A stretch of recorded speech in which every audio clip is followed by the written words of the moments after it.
What is going on, everybody? This is Coach Coleman, Jesse Coleman, and you are now checking into Breakthrough Blueprint, the podcast where we're going to help you tap into your full potential. Today, today, I am very honored and excited about today's guest because for you all who don't know, the reason we are here right now is because of this guest right here. Um, she participated in the beta test that I had for Breakthrough Blueprint, the class that I created. And afterwards, we were recapping, we were going over some things. And she said, "Why don't you have a podcast?" I said, "Well, that's a lot of work. Like, that's a lot of shit that you got to do." And she, like, "Give me 30, 45 minutes and we'll have you set up." Lo and behold, it wasn't even 30 to 45 minutes. And she had me up and running with every single thing I needed to have for this podcast. So, it is only right that she rocks with me. I love her to death. She's one of my best friends. Over the past few months, she's been somebody that I've been leaning on and being able to go to and talk about a lot of things. So it's only right that we're just gonna flow today. Like, we're gonna talk about so much stuff, and hopefully we can impact some people live. But without further ado, the wonderful Katie Campbell. Katie, how are you? Hello. Hi. I'm so happy to be here with you. Yes, we're gonna have some fun, and just some plugs for the wonderful Katie Campbell. She also has her podcast. We're Your Friends Now with Ashley and Biz. I'll make sure I drop the link so you all can check into her podcast. Um, Follow along. Three friends, three powerful women that have paved their way in the real estate business, and just awesome people. Check out their podcast and rock with them. And then not only that, she's also an amazing speaker, instructor. She does it all. She is one of those people that you can go to about anything that you need, and she will help you with that. So we're gonna get to it. So how's it going? What's up with you? Did I make you feel all good and stuff? I'm all warm and fuzzy. I'm gonna you're just trying to get me to cry right out the gate here. That was so sweet. Listen, I am one of those people, and I say this every time that I have to give people their flowers Yeah. because people that impact me in a positive way, people that have my back, people that I can go to, I want the world to know that, you know, this is not me. I am not a one man army. I'm not a one man show. There are people that help me, get to where I'm getting to, and you are definitely one of those people. So I had to highlight that. You are for me too, and I know that you're that way. I mean, you do it often, but that's how I am too, right? We have such a limited amount of time here on this earth. We may as well tell people how great they are. There's enough negativity. It is so much BS, and the negative things it's crazy. The negative stuff is so easily to absorb and take in that when it comes to positive things, and I'm guilty of this. Like when people say, "Hey, Jesse, great," and this, I'm like, like okay, that's good. But as soon as some negative stuff pop up, I'm like, "Oh, for real? Okay, I want to know about that. Let me know how you feel about me." So yeah, talk to us. Let us know what you got going on, and we'll get into it.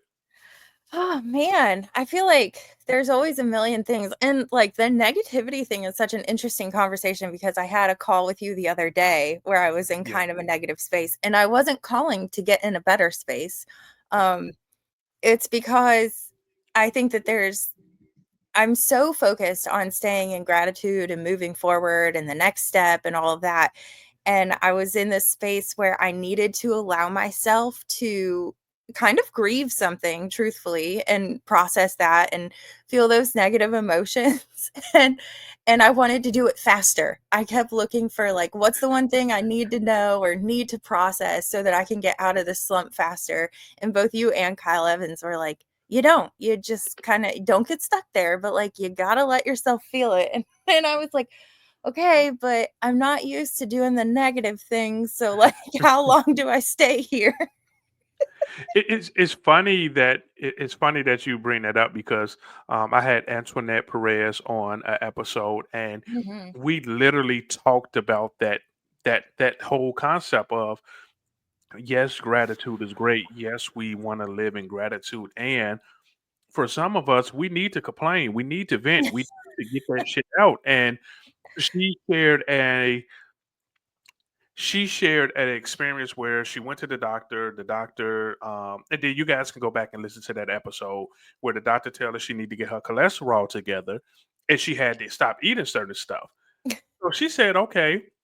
She went to the grocery store and she pointed at the stuff she couldn't have. Like, I can't have you. The doctor said I can't have you. That she gave herself that room to vent and to complain, but Yeah, you just said we don't stay in that. right. So I I am all for gratitude, but I hate when people say, "Oh, you have to be grateful and stay in gratitude." No, let me complain. That's how I handle things. I need to curse. I need to get it out. Then I accept it, and then I can move forward from I think there's something really valid there, though, and I'll die on this hill forever. I haven't seen any science to contradict this. that. That if you don't allow yourself to feel all of the emotions, then you aren't actually processing it, and you can't have full gratitude until you've processed all of it, and that shit is gonna sneak up later on you and be so much worse. And so, like, I mean, I'm not saying go start fights or go be mean to people or whatever, but find a healthy outlet to get all of that out and a way to do it, and then move forward. And what did I say to you, you and Kyle? I said, "I need you to tell me that I did this wrong. I need you to tell me that I made a mistake because I think that, like, that'll help me process what I'm dealing with." And, Yeah. it's just about finding the healthy ways to do that, but I really think that until you allow yourself to feel the full range of emotions, then you can identify what you're grateful for and move towards that, but you're not always gonna be, like, happy gratitude, like, in the moment, you know? Yeah, definitely. And then even with that, you also followed up with something, and both me and Cal said, "No, yeah, you can." The first part you can say, "Yeah, you if you did wrong in that, okay, we'll back you on that." But then you like went to another level, and we're like, "No, that shit's not flying." Yeah, no, we're not going to that length. But we'll rock with you on this one. But other than that, no, you're going too far. Okay, but see, this is, I think it's so important to have, whether you call them your board of directors or your mentors or like your people, right? I knew who I needed to call in that moment because you would validate that, yes, I did do something wrong and I needed to kind of deal with that. But I also knew that y'all would be kind of like, you know how kids use, what is it, the little bumpers in the bowling alley?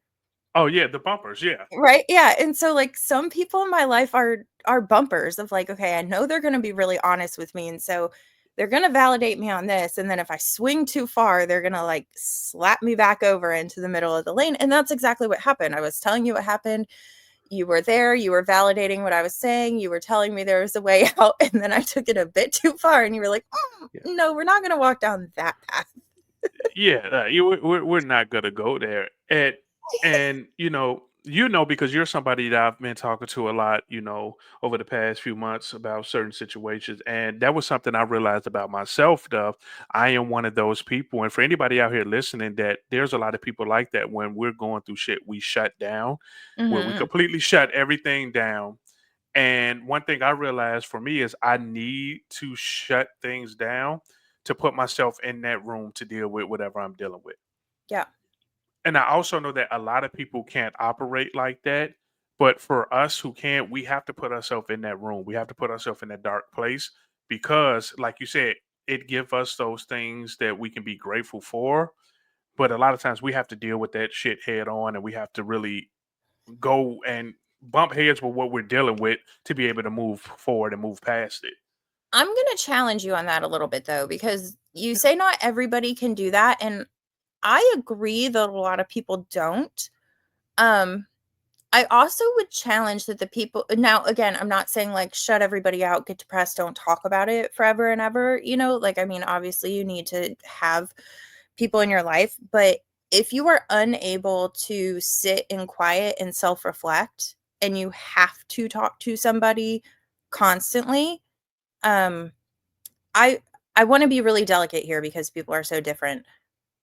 but I would challenge that you aren't confident enough in, or you aren't comfortable enough looking inside of yourself, and you're kind of scared of what you're going to find. And so you go to other people and pick the one that sounds the best or sounds the most like growth and stick with that. Um, Mm. and again, I am a people person. I am a words of affirmation person. So I very much understand needing to have the conversations with other people, have your board of directors. I think it's a wise decision. And also, like, there are no fruitful conversations that will truly move you forward in life if you haven't done the self-reflection. And self-reflection at some point has to be in it has to be a solitary experience. You can ask quite I have people who ask me hard questions. I have people who give me feedback, but some portion of it has to be a solitary experience. Yeah, that and you bring up a good point of a l- some people go to other people because they fear having to have that real conversation with themselves. Mhm. Yeah. And Jocko Willink was one of the a person that I read all his books. I listen to a lot of his podcasts. He says when a person has to take a look in the mirror and realize that a lot of the things that they are going through, a lot of the struggles they have, is because of them. Yep. It's hard. Yep. And for me recently, I think I've kind of went overboard with that. Where I'm like, every fucking thing is my fault. Everything that's wrong is my fault.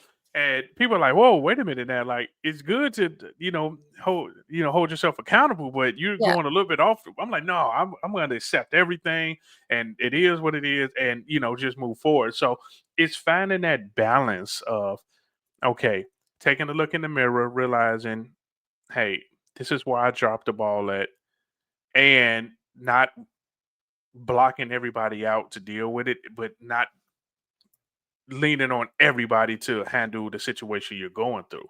Yep. Yep. That's exactly it. I asked Kyle last year, and I want to remember how I phrased this question or statement, but I said, um, at some point, I looked at my life and realized that I was hindering progress in the name of extreme accountability and ownership, because I was taking ownership for so much and then pausing and trying to fix those things. And sometimes it's not your place to take ownership of everything, and you have to learn the lessons you can and then move forward. Um, so like you said, it's a balance, and I think it's an ever evolving one because we change and grow as humans and our circles change, and so your process for all of that reflection will change too.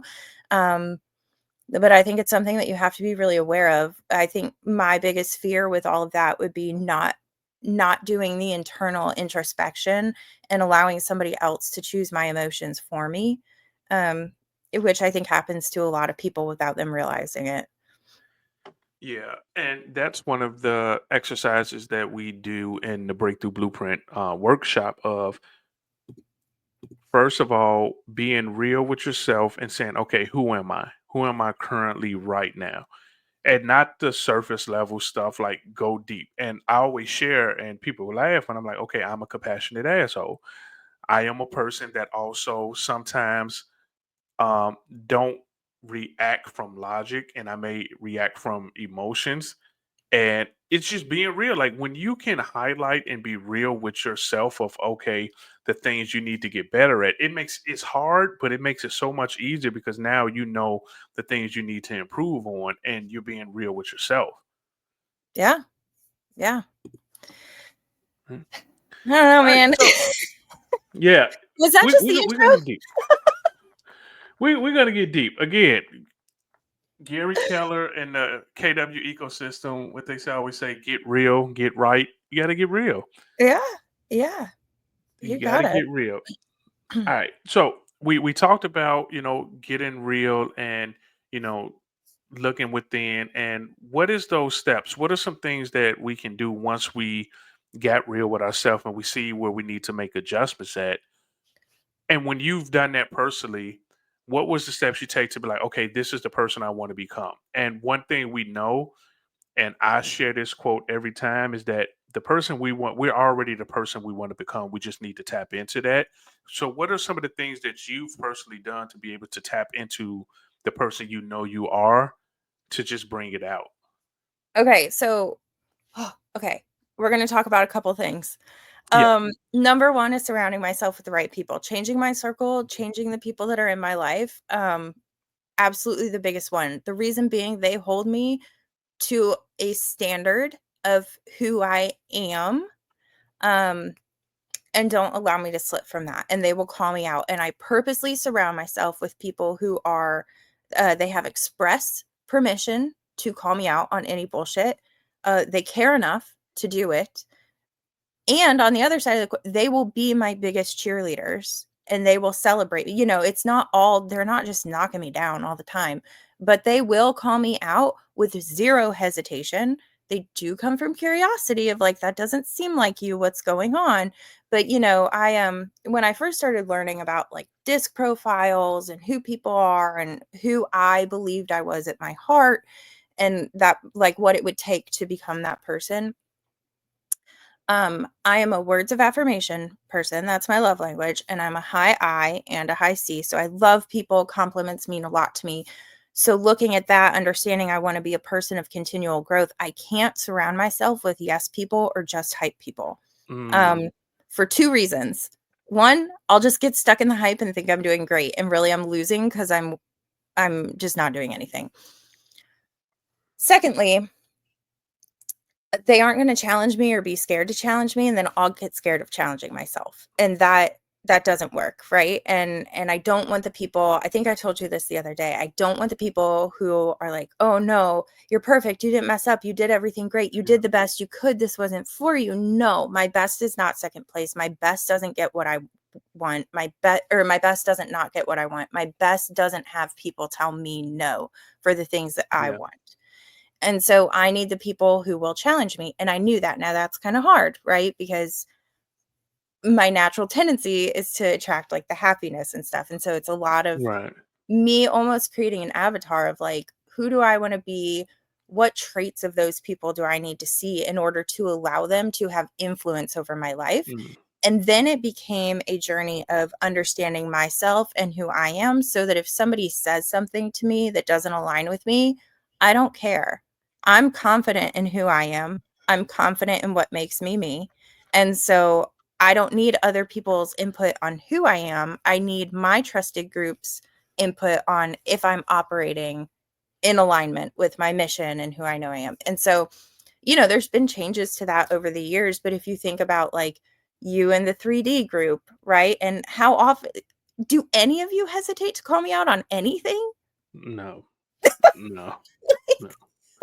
Nope. But then the other side of that, like you cheer the loudest for me too.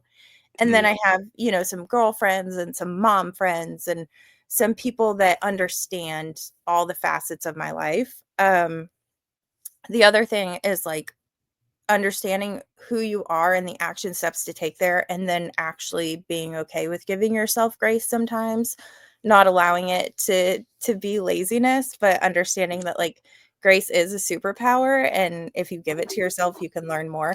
But okay, I'm word vomiting on you, and I am so excited that you asked this question about Yeah, let's go. like you already are who you want to be. Okay, so y'all, I am reading this book. It's called Psycho-Cybernetics by Maxwell. Amazing book. Okay, Amazing. it's just become my whole personality that I'm reading this book. I'm almost done and I'm gonna start it back over again, right? Like whatever. It's it's all I want to talk about to people. He talks about this whole thing of like every idea out there already exists and who you are already exists, but we hinder ourselves from tapping into it basically.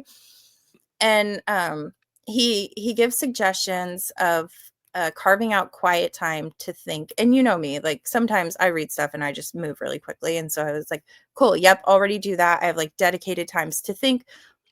But I come with like a checklist of what I want to think about. Like I'll be like, oh, I need to give more thought about that. I'll think about it while I'm crocheting tonight.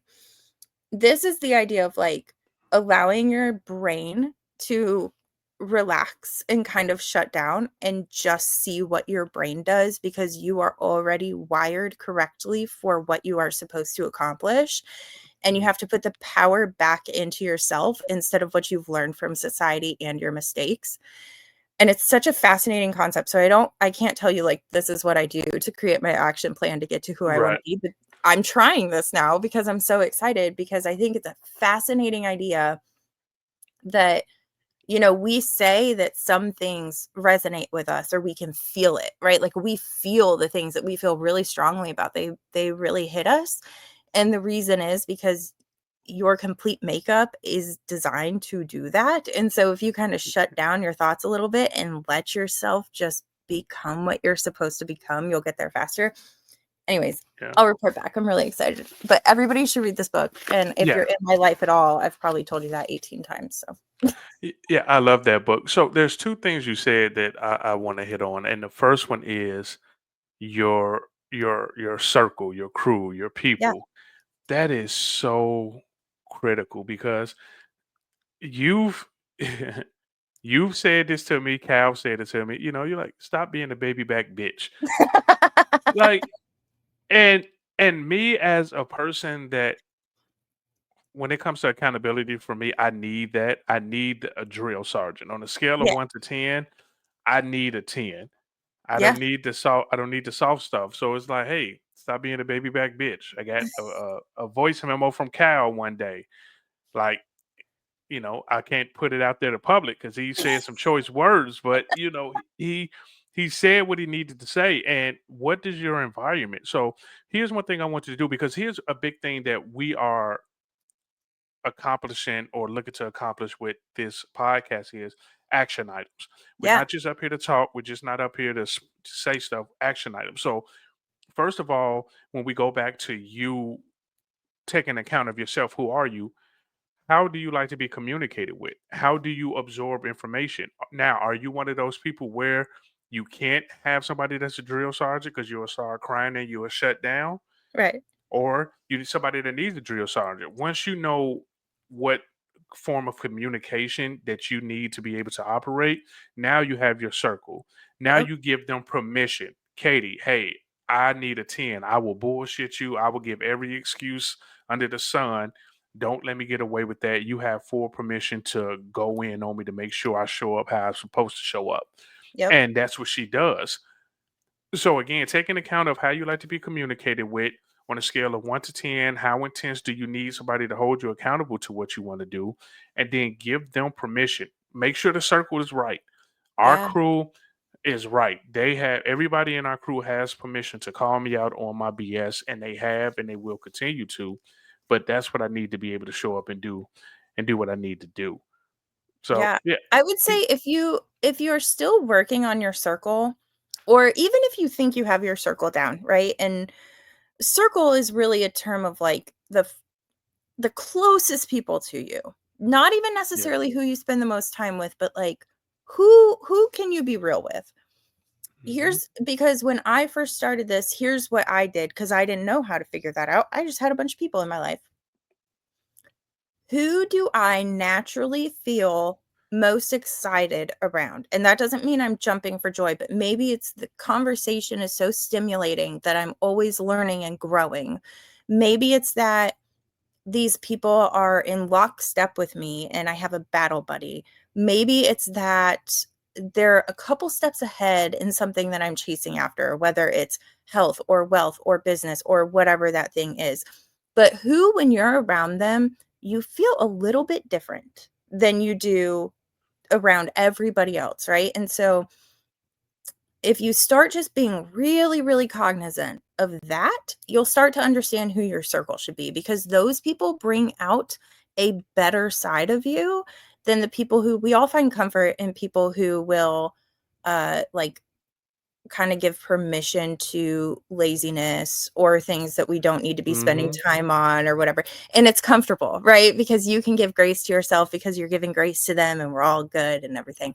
No, think about who you want to be and who, when you're around them, like how do you physically feel around them? Yeah. And start And there. that made me think about, my 3D crew, my crew here at home is that, especially for the 3D crew, we have people in there that's doing some dope ass things. And I say this all the time, like, I say it in passing, but I really mean it. Like, you all have forced me to level up because I don't want to be the lowest man on the totem pole. Same. I'm like, OPs, team leaders, coaches, amazing dads, like just doing all this dope stuff. And I can honestly say over the past year or so, I've seen myself grow in so many areas Yeah. because the people I'm around. Yeah. Like, it's that quote that's so corny, but it's so damn true. You are the sum of the five people you hang around. Yep. And you get, a crew, you get a group that's just like, damn, you crushing it. You just have no choice but to start doing it. And then Yeah. think about it like us. And even with you, you're a part of it where a lot of us are doing 75 hard. Mhm. And it's so much easier for us to do it because we're all holding each other accountable. We're all trying to get better, not just look better, but feel better. Right. Be there for our kids. We want to be able to run around with our kids. We want to be able to see them graduate high school. We want to be able to see them go to college. We want to see them get married. And a lot of the things that we're doing now is going to dictate that, Right. Right. Yeah. you know? I'm my son is at the age where he still, like, thinks I'm cool, um, which ain't gonna last forever, so, like, I need to set a really good example because right now he wants to do what mommy and daddy do, and so mommy and Mhm. daddy need to be active and be making wise choices and have good conversations around him and not just, like, lazy eating crumble on the couch. Yeah, because this is the age where they're more they're doing as you do is not as you say. Right, correct. They observing it, and I saw that with Madison, my youngest daughter, where I remember it to this day. I was going out of town to teach. She like, okay, I'm going to do push-ups every day until you get back, so you Yeah. can see how strong I get because you be working out. Oh, that's So so they're cool. they're at that's that age where it's our actions that's gonna dictate, what they do and how they become. So we just got to stay on top of that. We got to do that. And yeah, the people you be around, you need to be around people that's going to, not in a negative way, but force you to level up. Because Yeah. again, you want to be powerful. You want to have a group of people that's just powerful. Well, and it's not a competition, like, I know we're referencing Yes. 3D a lot, but, like, I think it's because there's so much magic there of all of you are super, super incredible men, and nobody has an ego about what Yeah. they excel in, but everybody in there is forced to level up because everybody else is better at something, and what it gives everyone is an opportunity to learn more about that, right? Like, you are so generous with anything fitness related and like you've helped me a lot with that, and then now that you have really, like, man, you've grown so much and have gotten like so much confidence, and you'll drop bangers like one liners from your classes and all sorts, and nothing in it is like, I did this, you can't have it, I'm gatekeeping. It's like, let's all grow together, let's all just be constantly better together. Yeah, because if you think about everybody that we're around, we're all teachers, we're all coaches, we're all instructors, Yeah. just because that is we want to pour into everybody Mhm. because we know we are stronger together. If Yep. everybody that we're around is successful and doing amazing things, the amount of people that we can impact and give back to is just ridiculous. As Yeah. opposed to one person trying to gatekeep and just keep everything for themselves, how can we impact anybody? The more people we help, the more people we impact, the more we receive in return. So we just want to keep giving, giving, giving. Yeah. Right? Yeah. So let's talk about your story. Okay. Let's go into that. Let's go into that because I know the story. I know what you've overcome. I know how, honored and blessed that I am to be able to speak to you right now. Mm, So for our listeners, for the people that may be struggling with things, that may have situations that happen to them in their life and they don't think they can get past that, I would love for you to just, share your story, and because you're here now, you're thriving, you're an amazing mom, you're an amazing wife, you're a great friend. And at one point you didn't know if that would be something that could happen. yeah. Yeah. So we'll just dive in. Feel free to, interrupt with anything. So when I was my entire life, I was like super athletic, crazy athletic. Like when I was, again, I don't say this with an ego, it's just to paint the picture. When I was 14, I was in ninth grade and I had Dallas Cowboys cheerleader scouts coming. I loved cheer. I had scouts coming after me. I had scholarship offers for soccer, cheerleading, and dance, both in the US and internationally. I had pro job opportunities offered to me. Um, so like my entire life was sports. My entire identity was sports. Lived it, breathed it, loved it. Um, in a cheerleading accident when I was 14, I broke my back in 6 places. Um, and I credit a lot of this to maybe me being naive of like I just didn't I just didn't really think it would be that big of a deal. Um, I was like, all right, well, I guess this will put me out for like a couple weeks or something. Obviously it didn't. And, so I'm 36 now. And so that was quite a while ago. So technology and medicine isn't exactly what it is now. So there were a lot of questions and unanswered situations and things. By the time I was 15, the health issues that came because of that accident and the medicines and all the testing and stuff, I was told that I had about 6 months to live. Um, so as a 15-year-old hearing that, again, I think that there was a lot of maybe like blissful ignorance of like, that can't be real. Like that just can't be real. And like what do you even Right. do with that information? And I also like I didn't have the healthiest relationship with my parents. And so a lot of my energy was spent on like making sure my mom wasn't freaking out.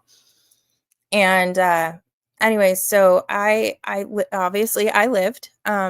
I somehow walked away from that with I have a lot of back pain and there's certain Yeah. things that I shouldn't do, but I'm walking and I'm here and I'm alive. Um and so I proceeded to live my life in this way of I am blessed. I was kept alive. And it is. I'm not mocking that. Like it is. What a blessing, what an honor, what a like massive massive miracle, right? Mhm. Um but I would kind of look around at different things and first of all, I didn't know what to do because my entire identity was athletics and I couldn't do that. And I kind of just went for like, well, what can I do? And I pursued that because I thought that dreaming big or wanting more than just being able to breathe would be ungrateful. Because, like, I was Mhm. kept alive and I was given life. And so, how could I want more? Like, how selfish to want more when your life was literally spared, right? Like, So let me ask you something to that. Mhm. That's not something that we can just go over. Y- because that just goes to show different mindset that people can fall into. Like you had this tragic situation and you felt like, since I was blessed to still be here, I can't want, and this may not be what you said, but I can't want more, or I can't be That is, greedy and say, wow. yeah, S Okay, keep going. That, yeah, I wanna go back to that, but no, just that, because, you have some people, and this is again where, people have their different way of feeling and thinking, because you probably will have some people like, "Oh, shit, I'm finna go, like, I got this chance, I want everything," and you like, "Hey, I can't be greedy, like, I got blessed with this yeah, opportunity to still be here, like, yeah. I should be okay with that." Wow. Yeah, like I'm living, I'm breathing, if I had $1 for every time a doctor told me, wow, you shouldn't be able to walk, like, Mm. and so it did feel very greedy. And so down the road, I got into real estate, and I remember one year we were setting goals, and I had mine, but I wasn't really like that tied to it. And my coach asked me why I chose that goal. And I said, well, it kind of it sounds good, and I would feel like I'm bringing something to the table. Right? I was in a previous marriage, and I said it would feel like I was bringing something to the table, and so I guess, that's it. And so so he said, "Do you not believe that you can do more?" And I looked at him and was like, "Oh, no, no, no, no, you don't understand. I'm just lucky to be here. Like, any amount that I make is a bonus." Right. Like, it was so ingrained in me.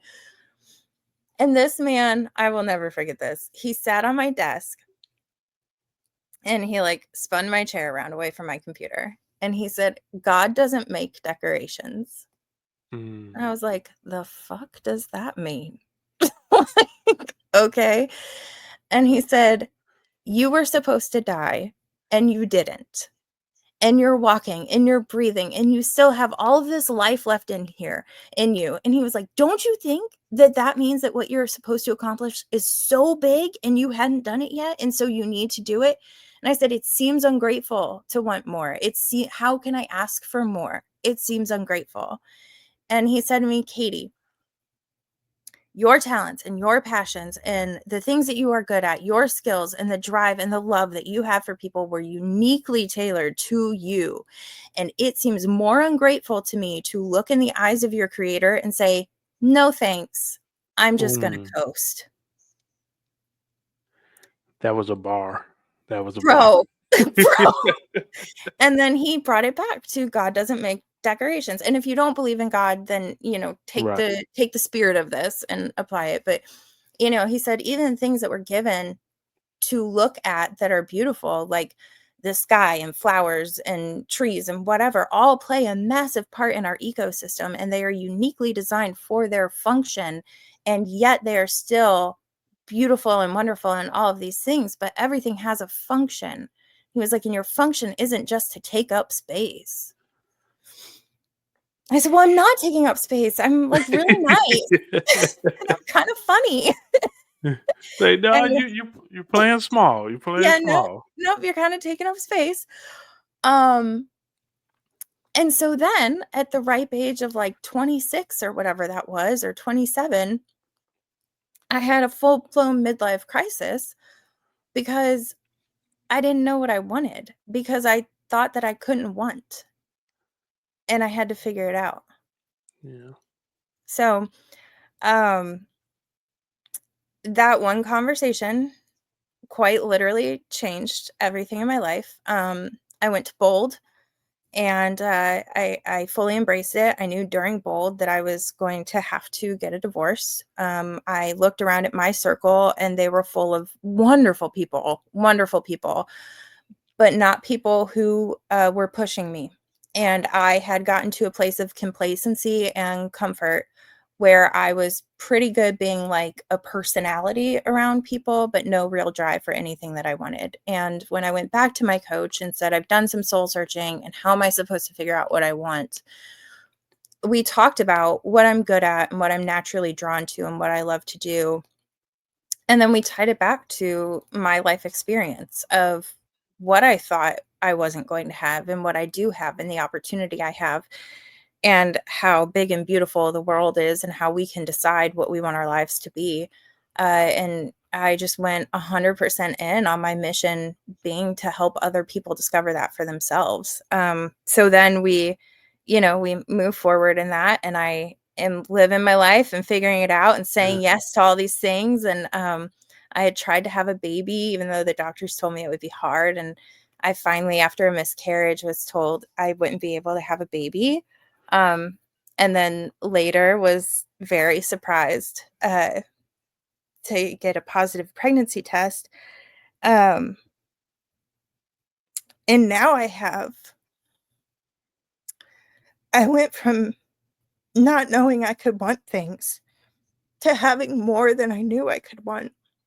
Um, and now instead of just showing other people that life is more than they thought, I have a little boy who, from the moment he was born, gets to understand that he can do anything and that his life is really precious.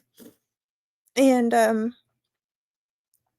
and like, I don't care how much money I ever make. That is more than I could ever hope for. Um, and it was the only thing I had ever allowed myself to want, was to be a mom, and then I got told no, and I had to kind of deal with that, you know.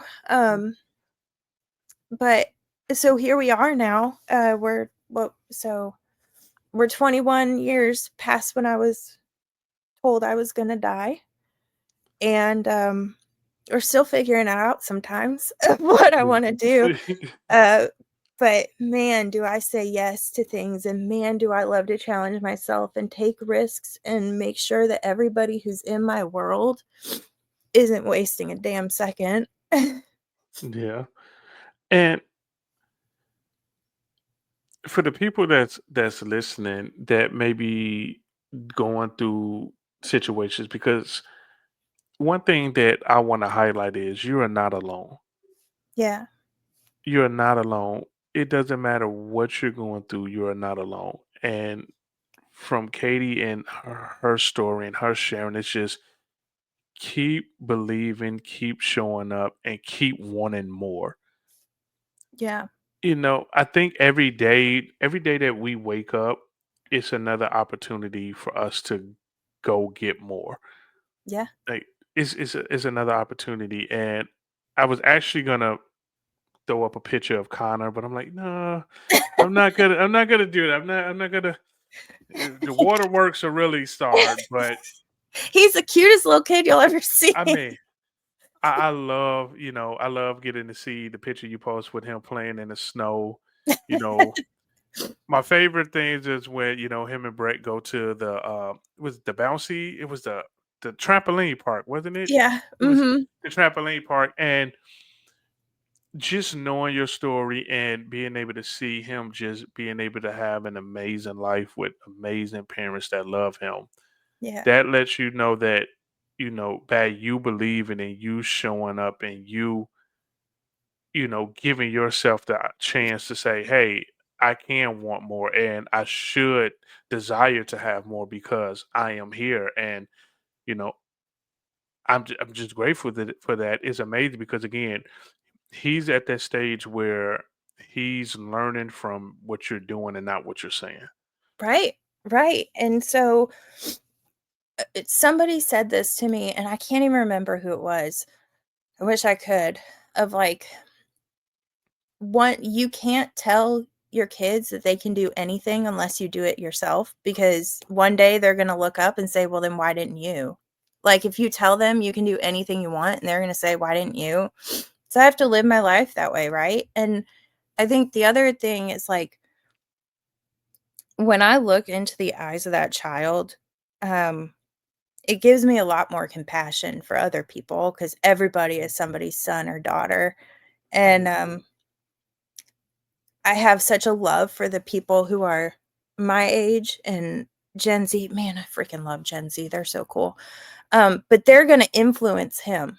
And so when I think about the people who influenced me, or people that I looked up to when I was growing up, what do I now wish that they knew? Because he's not Yeah. always going to learn his lessons from me. And so I want to teach the Yeah. people who will teach him lessons. But I do want to talk about, like, if you're in the same boat that I was, of like, well, I don't know what more to want, because that doesn't boil down to like, I want this car or I want this house. It does. That's not, you were never ever created to want a car. I'm just so sorry to tell you Yeah. that, like, it may be a fun bonus, but like, nobody's life mission is to want a car. Yeah.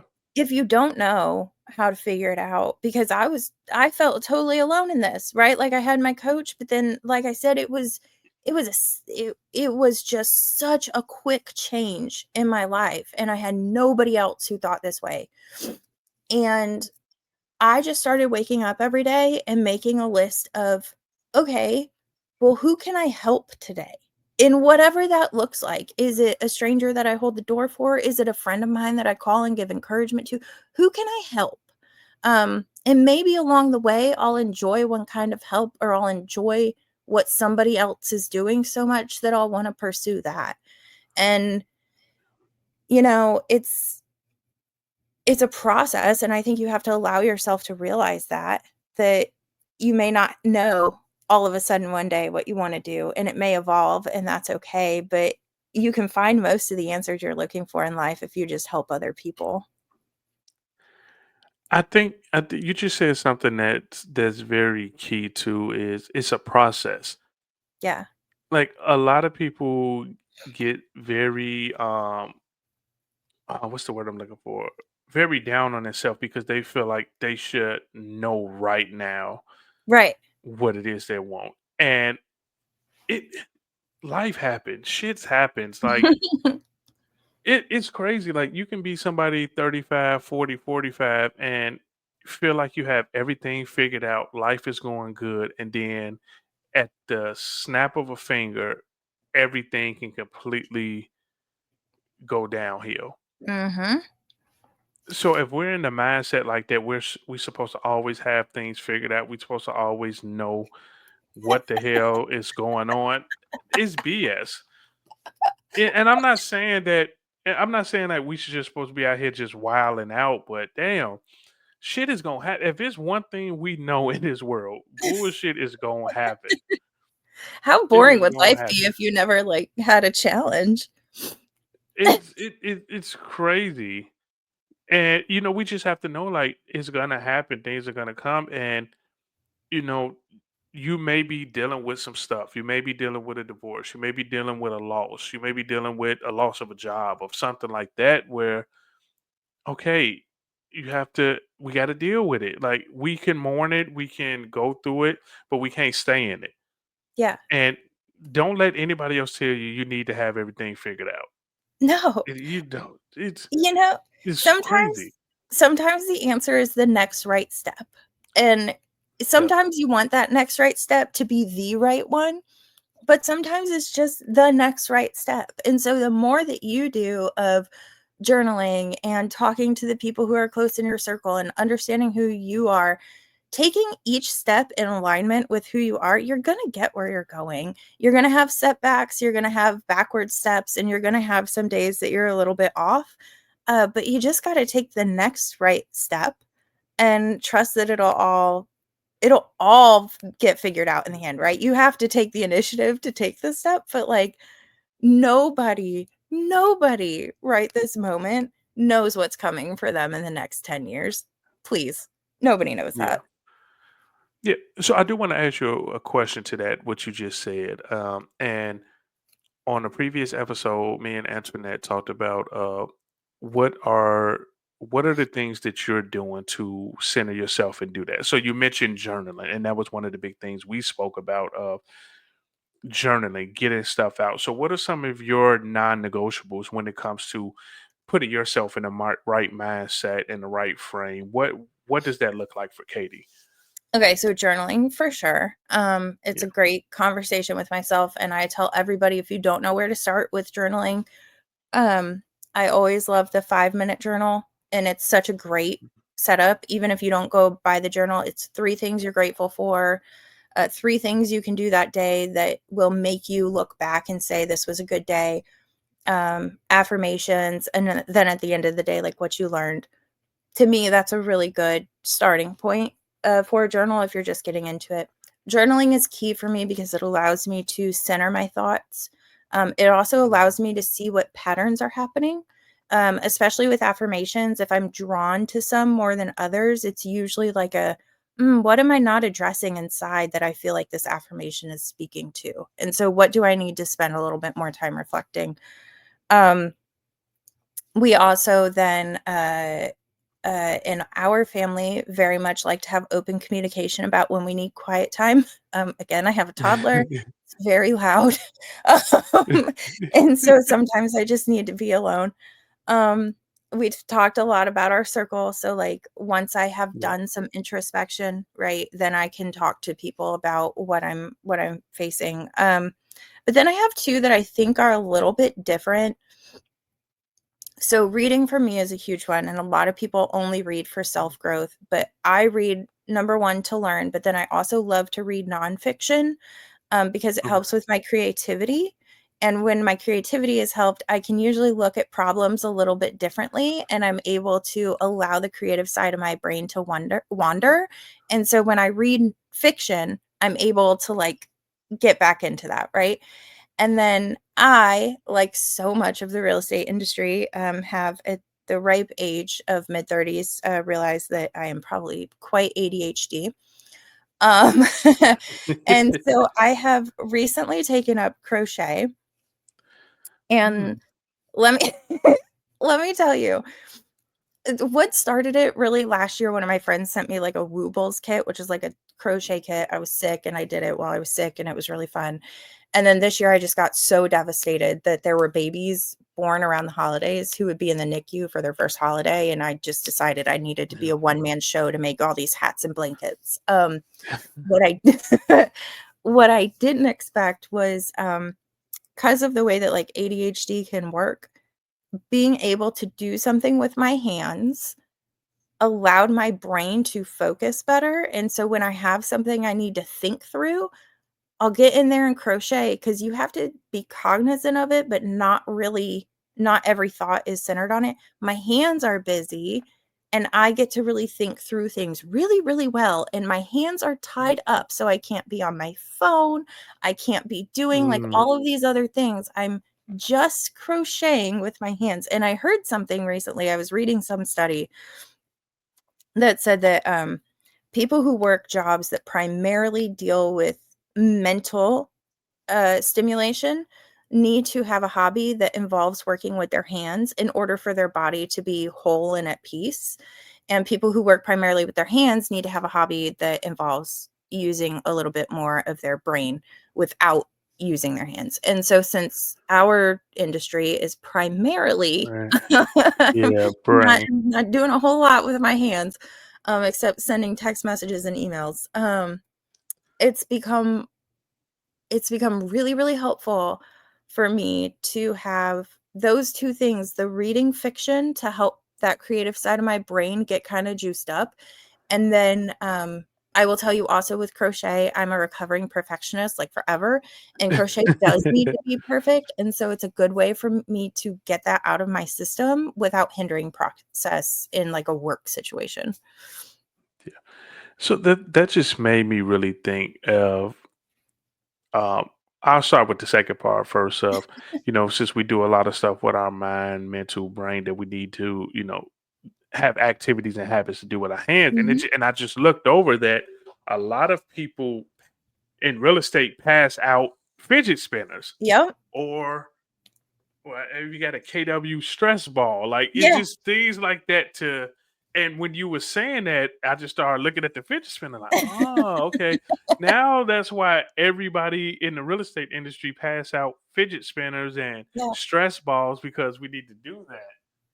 And the second part is something that I I get caught up in is that always reading self-help, always Yeah. reading just reading that and what you saying that of needed to put myself in the mindset to just relax Hmm. because for the people that don't know, I am a Harry Potter, I am a Disney nerd. So I have a collection of Harry Potter books, different illustrations. Like I have a whole like legit sets of it. Yeah. And I'm thinking like, maybe that's something I need to do is just to be able to just relax my mind, especially on a stressful day to self-help books are amazing, but Hmm. for me, that keeps my mind working. Yep. Maybe, having a fiction book, just letting it go and just, releasing those mental thoughts will be something that I'm definitely going to implement that. Yeah, yeah, man. My husband's a pretty smart dude, and he coaches, and he told one of his clients that he was like, well, you have 36 books that you want to read this year, and they're all nonfiction. And you said before that you love to read like a specific genre. And he told her to start reading a book a month that was fiction. And she reported back and said something about it helping her feel relaxed. And I was like, well, I'm gonna try because I love thriller books, Yeah. like crime, but I think there's something there about like keeping me sharp on trying to figure out the answer to mysteries, but I don't know. Uh, we'll go with that. There's a deeper meaning behind that. Yeah. Sure, probably. So I thought, okay, let me try that. So I started making time to read fiction books, and I loved it because my brain was preoccupied, but not in a way of like self-reflection and growth. And I wasn't working and it had nothing to do with that. And so it felt relaxing, right? Because I'm in this like little hidey hole of a book. I'm in this other world. But then I did feel things like it was more creative and it pushed me to think differently. And I did have to put myself into unique situations. And I could feel the difference after I started reading fiction again of like in my normal day to day life, whether it was work or home life or whatever, I started to think more creatively because I was allowing that side of me to be worked. And so last year, I took almost the entire year off of like self help and growth books because I Yeah. got so excited. Whoops. Um, so now I'm doing a 2 for 1. Like, so for every fiction book, I need to read 2 growth centered ones, so that, it'll even out or something. But it is really it's been a really good exercise for me, at least. I I'm sitting over here thinking as you're saying that of maybe that's one of my issues is just I just want to keep absorbing information. I want information. I gotta get better. It is like, Yeah. okay, you got to give yourself some relaxation mind time to get your mind together. So I am definitely gonna I'm gonna implement some of those things too. Mm, can we talk about that real quick? Yeah, let's go. Okay. So last night after my reading of Psycho-Cybernetics, I started thinking about this because of something that they said in there, of how we condition our brains to stay in this place of where we're losing, and then that's the feeling that we get, and our bodies run on autopilot a lot of the times, and so we repeat the habits of what we did when we were losing. And it's an exercise that he calls for you to think of some time that you won something, right? And like sit there, be totally centered on it. And then your body kind of memorizes the feelings and the motions and all of the things so that you can recreate it later. And you're training yourself to have muscle memory to the success instead of to the loss. And I believe in continual growth. And I believe so much in always pushing ourselves as humans. And if we never pause and step back, we are basically telling ourselves all the time, well, you're not good enough yet. You're not good enough yet. And we're telling ourselves that we're Mm, losing. Then we're conditioning our body and our brains to feel that what we're doing are the motions of loss, which pushes us into more stress. And so if we take time to reflect on our wins and the things that we've championed, and also to relax, then we get to enjoy the fruits of our labor and then move forward. And that doesn't mean like go take a year off because you sold a house. It means allow yourself to reflect on the growth that you've had, reflect on what made it feel like a win, and then commit that to memory. so that just made me think about again, this podcast came from the workshop Breakthrough Blueprint, and one of Yeah. the sections in that is the gap in the game Mhm. of far too often we only think about how far we have to go, Yep. and we never give ourselves grace. We never give ourselves mercy. We never celebrate how far we've come. Right. And even with us talking about your story of you've came a long way, Mhm. so it's like giving ourselves grace for how far we've come. Yes, we still have some ways to go. And by us thinking about it and celebrating and accepting how far we come, that helped push us to go and want to do more because we're grateful for those things and we know that we can accomplish things because we've came this far. Right. I So can only yeah, have that far to go because I've gotten myself to this point. yeah, yeah.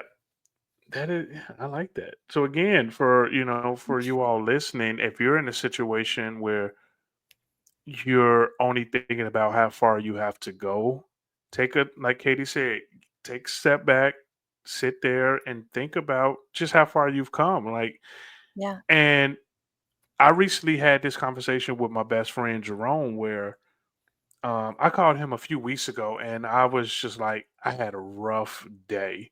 Like it was a rough mental day. Mm. And I was on the phone and I was talking to him and he was like, you felt like, because I told him I felt like with certain situations last year, it made me get too comfortable Yeah. where I was just comfortable. And I'm like, a lot of situations again, that self blame, like it's my fault. I put myself in that situation. And Yep. he was like, and he told me to do exactly what you said. Hey, take a step back. How far have you come? Look at everything you've done. You've been traveling the country, you've been teaching, you created your own curriculum, your class, you started a podcast. Like you're doing that. He was like, think about, you're like, how the hell you gonna write a course and you're gonna preach that shit and you're not even taking your own advice? And I'm Yeah. like, well, Yeah. damn. Thanks for pointing that out to me. Thank you. But it's like, yeah, just thinking about, hey, I have come a long way, and that is just gonna, keep catapulting me to keep going to the next step. Yeah. Yeah. That's exactly it. That's exactly it. And it's not those people who we hear it so much in our industry. I don't care about awards. I'm not going to show up to the awards show. I don't care about celebrating, blah, blah, blah. I just want to do the next thing. It's actually really important for your body and your brain to recognize your accomplishments and understand what winning is and those achievements so you can train yourself to continue those motions instead of feeling like you're losing. Yeah, it's that mental aspect of it, of giving yourself that grace, giving yourself that time to celebrate what you're doing. It's not saying you have to live in that, but giving yourself that time to celebrate because it's going to recharge you too. Right. It's going to give you that motivation to say, okay, yeah, okay, let's get to the next level. Let's go. Take your Miley Cyrus song and blast it on I can buy my own flowers, right? Jesse, you love to give people their flowers, but you give yourself your own damn Yeah, flowers. Like you got to. yeah. Yeah, sometimes you do. Sometimes you have to pump yourself up, and as I call it, you have to pop your shit and celebrate what you've done, and yeah, and accept it. Yeah. Yeah. All right. I'm gonna since we like action items here, right? I'm gonna give one piece of Yes. advice as we talk about this. Perfect. Because I brought up reading and crochet really helps me. Some people want to start something like a hobby or something fun or whatever, and a lot of us don't even know where to start because we're just so used to being busy. And I would encourage you to choose the method that works best for you, whether it's a note in your phone, a spreadsheet. I use Trello. Anytime something seems interesting or something that you might want to do, write it in there. So I legitimately have a Katie's list of fun. And it's broken down into, I mean, mine, of course, is like very specific, but it's like, Mhm. I can do this with no planning. I can do this with a little bit of planning, and this would take a lot of planning. And so my no planning is like 3 books that I wanna read that are fiction, like, just very all sorts of different things that I have at one point thought sounded really fun, and then for accountability, that list is shared with Brett, and so if there's a time where he's like, "I'm gonna take Connor to the park, you stay here and do something," I'm like, "Well, I don't even know what to do, I'll just sleep." He can just pull it up and be like, "Here, do one of these," and, like, let your brain chill for a little bit. I love that. And off the subject, but kind of on the subject, there's a lot of us that has a list of movies you haven't seen that we Listen. and we, and we all get to add movies to that as we go along. And listen, y'all, listen. I am ashamed to be her friend at some of the movies she hasn't seen on there. I'm like, no way in hell. Yet it's fun to, because sometimes you get an alert when somebody changed something in the note. So just randomly, I see such and such added this movie to the list, and I go look at it. I'm like, how did she not see that movie? But but but that is us being your circle, holding you accountable. You need to watch these movies. What is that holding me You have accountable to being cultured? to. We listen. The American culture of movies is just amazing, and some of those movies on there, I've probably seen over 100 times, and you haven't seen once. It's just it is mind-boggling, and that's what makes friendship so amazing because we can help push you into watching stuff you haven't seen before. Right? Of all the things I thought we'd talk about on this episode, that did not even come close. No, I had to put that out there. So for you all, we need accountability around her making sure she watches these movies so she can be a part of the funny conversations and dialogues from different scenes and stuff like that. I did not know how many references I was missing in my life. I just thought people were throwing out, Oh like, my funny god. one-liners or whatever until I got with Brett, and people would say something, and I'd laugh, and he's like, "Do you even know what that's from?" And I'm like, "Their mouth? I don't." He told me a movie, I'm like, never saw it." It's funny because I wish this was a subject that I wish I would have thought about beforehand, so I could have took a screenshot of the list of movies and show the listeners, like, yeah, she hasn't seen this movie. She I hasn't mean, seen it. I I can feel put like, it into a Word doc, and you can just link it in the episode. well, you know what? Yeah, and before we leave, before we wrap up, I got it right now. She hasn't seen any of the Terminators. That is me. The Goonies. She hasn't seen the Goonies. Let's see here. Some of these I'll give you a pass on. She hasn't seen Scarface. She had she hasn't seen Debbie Does Dallas. I don't even know what that is. For you all who's listening, you know what that is. Ferris Bueller's Day Off, and with that, I am completely just flabbergasted Okay, and to done. be fair, Brett did put on Ferris Bueller's Day Off and, oh my gosh, what's the other one that, um in my brain, they're similar, but they probably aren't. Um, oh man, it should be on here. But he did put them on for me to watch, and I kept falling asleep. But it's because we didn't know I was pregnant at that time, so I was just really, really tired, and I kept Really? falling asleep. Anytime I sat down, I just passed out. Um, Billy Madison, that was the other one. Oh, okay, yeah. So I've, like, seen bits and pieces of them, but yeah. Never the full thing. No, Well, that is funny. Well, everybody, we're coming to an end of another amazing episode. And again, I am honored and blessed to, you know, we talked about this before, where it's like one of the bros, but my sister, like, just talk to her about anything. Literally, I've talked to her about a lot of shit over the past 3 months.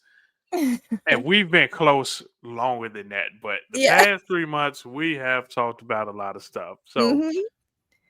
Katie, let them know where to find you. One more time, I am going to throw this up there. Make sure to go check out her podcast again with Biz and Ashley called We're Your Friends Now. Yeah. iTunes, Apple, Spotify, the whole thing. Make sure you all are checking that out. We have a lot of fun. It's a very also unfiltered one. And then I'm on Instagram at katiej.soup. And I'm I have committed recently to actually like being a creator on TikTok, and it's currently no soup for you. Um, Yes, let's go. Thank you for having me. This is so fun. Oh, it's my pleasure. And we're definitely going to have to do it again because there's a lot of things that we didn't get to dive into. Tip of the And iceberg, my friend. these things go so quick. You think like, oh, we got enough time to talk about everything, and you really don't. Yeah. But again, Thank you all for rocking with us. Breakthrough Blueprint the podcast, where we're helping you tap into your full potential. I am Coach Coleman, Jesse Coleman, and I'll see you next week. Peace.